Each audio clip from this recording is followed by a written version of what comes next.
What if the candidate that John Cohen has identified to be Auburn's next head coach makes the playoffs? Does that complicate the timeline that the Auburn athletic director has laid out?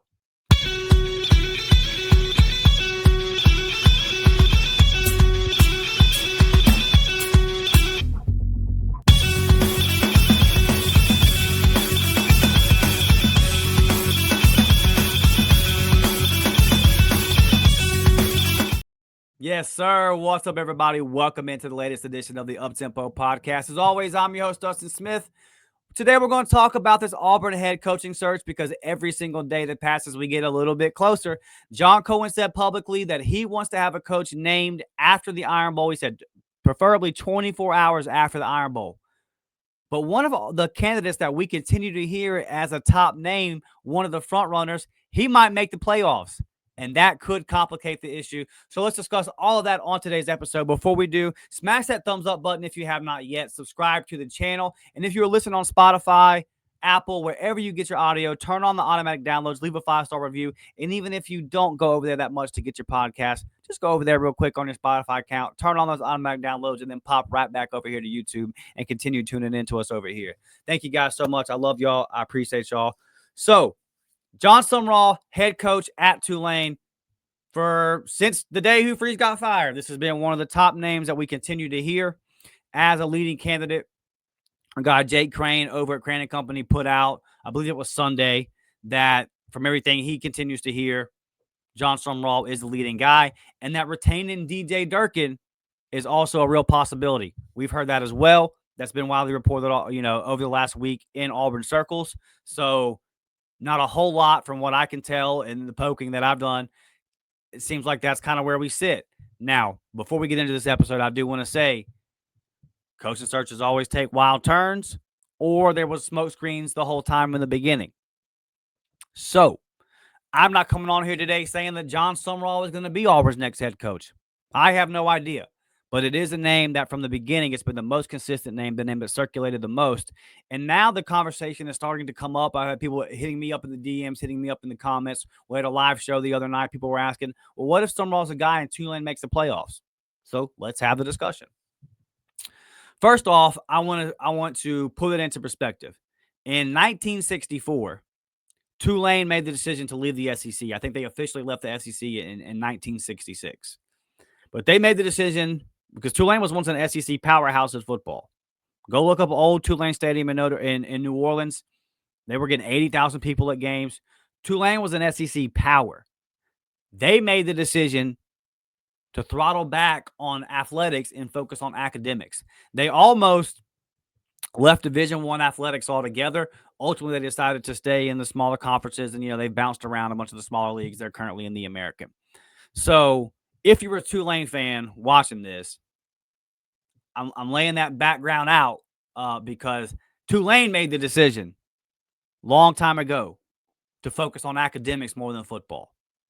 In the heart of the South in New Orleans, made that decision. So when obviously the school a little over an hour down the road decided differently on that, and they've been full steam ahead, and obviously LSU has taken over that state, and we all know that story. Auburn also has made the decision to be all in on football. I'm not saying they don't care about academics, but they're definitely not going to ever cut back football to make more for academics. So that was a decision that was made by the institution of Tulane.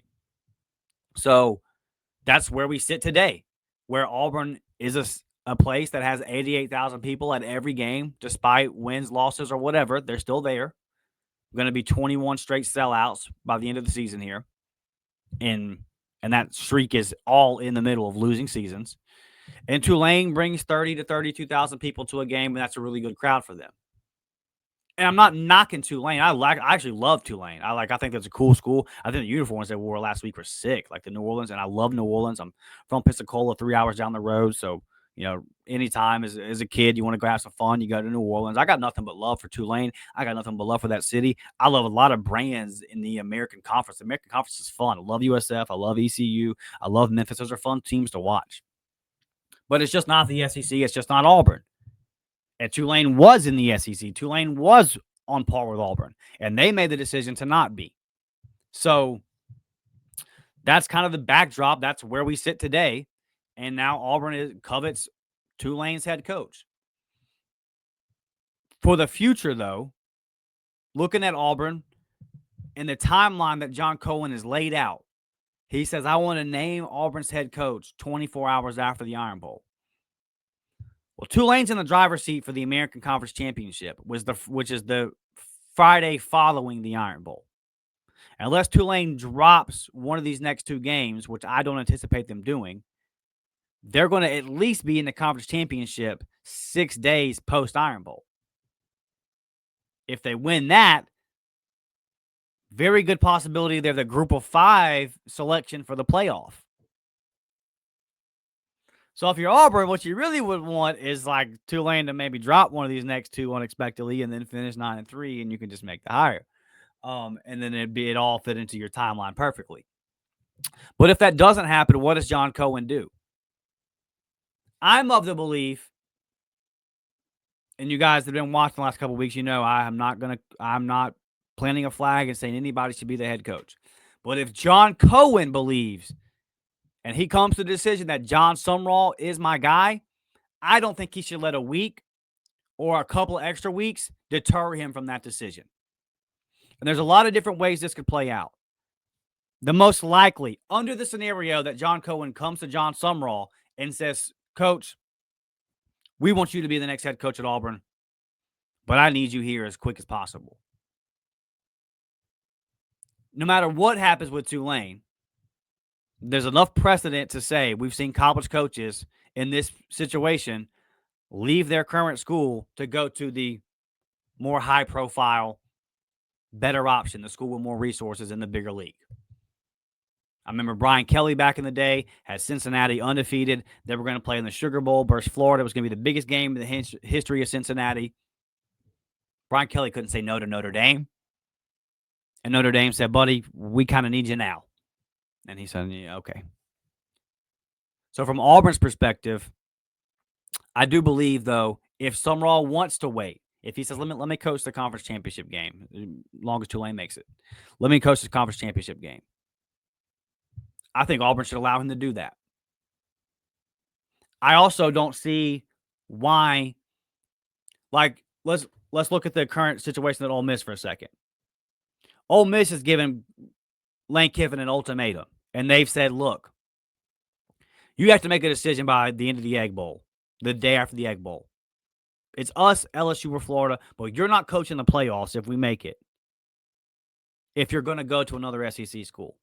I think Ole Miss is doing the right thing there because they cannot let Lane Kiffin coach them in the playoffs if he's already accepted the LSU job. That's their arch rival. But Tulane and Auburn are much different. Tulane shouldn't be offended. Tulane made a good hire. You hired a good coach from Troy, and now he's moving up a level. And I think Tulane kind of understands that that's where they're at right now. That's what that program is. It's one of the best group of 5 jobs. I know it feels like I'm like dumping on Tulane on this episode.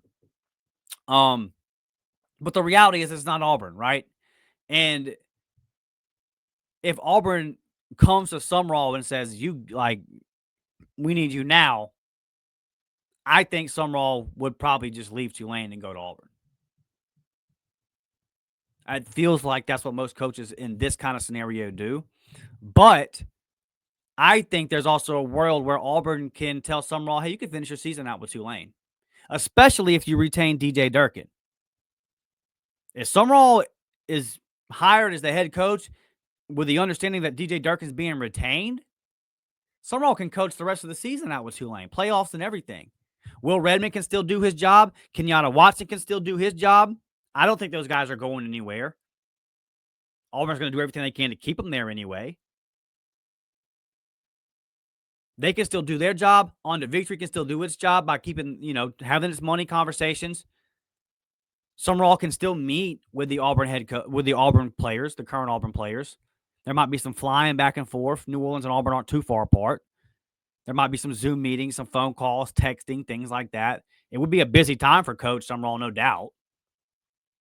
But how far do we think Tulane's going if they do make the playoffs? Like, they'll probably lose the first game. They're going to be a low seed. They'll play the higher seed that they can, the higher seed that doesn't get a bye most likely, and then they'll probably lose, and that'll be that. So what I'm saying is that if you're John Cohen and that's your guy, Sumrall's your guy, don't let a couple of weeks make you go to another, like, oh, I can't do it because he wants to coach his team in the playoffs. I think Tulane would be okay with it.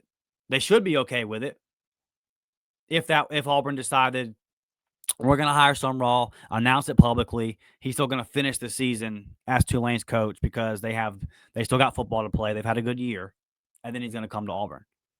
I think Auburn has the infrastructure to handle that. And like if you keep DJ Durkin, then definitely. Not saying it still wouldn't be a busy time for Coach Sumrall. And I understand Auburn would want him to get in as quick as possible. But if that's your guy, man, don't let a couple of weeks deter you from it. And also I don't even know if it'll come to that because I'm kind of in the line of thinking that if Sumrall wants the Auburn job as badly as reported and it gets offered to him and it's all right, coach, take the job or not, I think he takes it and he comes to Auburn immediately regardless. And that would suck for Tulane, but that's just the reality. That's kind of what I think would happen. But there's a couple of different ways that this could play out that I think could work for everybody. I don't buy into if Tulane makes the playoffs, Auburn can't hire Sumrall. I don't buy that. I think ultimately that Sumrall would just come to Auburn and Tulane would go to the playoffs with the interim head coach. Like, I think that's the way that would play out. If he wants the Auburn job as bad as reported, and I believe he does. But even if, don't let a couple of weeks make it to where you don't hire your guy. Now, all that being said, I'm not saying that Jon Sumrall is the guy. This whole episode is under the premise that John Cohen has decided that he's the guy. What if John Cohen feels like, okay, Sumrall's my guy? How does he operate with the timeline that he laid out? And the timeline he laid out makes sense. Auburn needs a new guy in here. National Signing Day coming up quick. You want to keep these guys. You want to keep this roster together. The best way to do that is get the new guy in here quick. Get the system in here quick, established. Have those conversations. What do we need to keep you? This is the system you're going to be in. This is the money you're going to be making. But I also think that those conversations can be had, be a little bit harder, but those conversations can be had even if Sumrall goes on and coaches Tulane. Like, let's play this out. Tulane goes to the American Conference Championship and loses. Okay? The Iron Bowl wins on a Saturday. They go the next Friday. Tulane plays in a conference championship and loses. So in 1 week, Sumrall could be in Auburn acting as head coach. If that's your guy, don't let that, just be patient. And I don't even know why you couldn't announce it publicly Sunday after the Iron Bowl. Say, Sumrall's our guy. And if you don't want to make a public statement, hell, leak it. Leak it through, credible sources to where everybody knows the deal anyway. So there's a lot of different ways this could play out, man. I just, ultimately, I don't buy. What I want to get across today on this episode is I'm not buying this whole narrative that there's not an avenue for Sumrall to come to Auburn if he makes the playoffs. Like, this could play out a bunch of different ways. It could. I think that what Ole Miss is doing with Lane Kiffin makes sense, but I could really see Tulane being like, "All right, coach, well, you can finish the year here, and we'll go ahead and start our search." I know that the OC there might get promoted, so there's just a bunch of different ways it could go. And but again, in these coaching searches, you never know. And the fact that Sumrall has been the name from the get-go, the main leader in the Auburn clubhouse, it gives me pause. Is it really going to go this way? Are we really going to be sitting here, ultimately, however the whole timeline plays out, are we really going to be sitting here saying Hugh Freeze got fired, Jon Sumrall was the leading candidate that we heard the next day, and then that's how it played out? Some coaching searches do go that way, but a lot of them don't. Either way, it's a fascinating conversation, and I love having it with you guys. Leave your thoughts down in the comments. What should Auburn do if Jon Sumrall is the guy? Or you can play the scenario out. Let's say there's a mystery guy out there that is currently on a coaching a team that might make the playoffs or is going to make the playoffs. Like, so let's just take Jon Sumrall out and just put in whatever coach. Just the scenario itself. How do you guys think the athletic director, John Cohen, should handle this? Leave it down in the comments. Again, like the video, sub to the channel, share this out on social media. Tag me at D McShaw, tag the Warport Podcast Network as well. I appreciate all you guys watching. I love y'all. We'll be back later on the week. War Damn Eagle.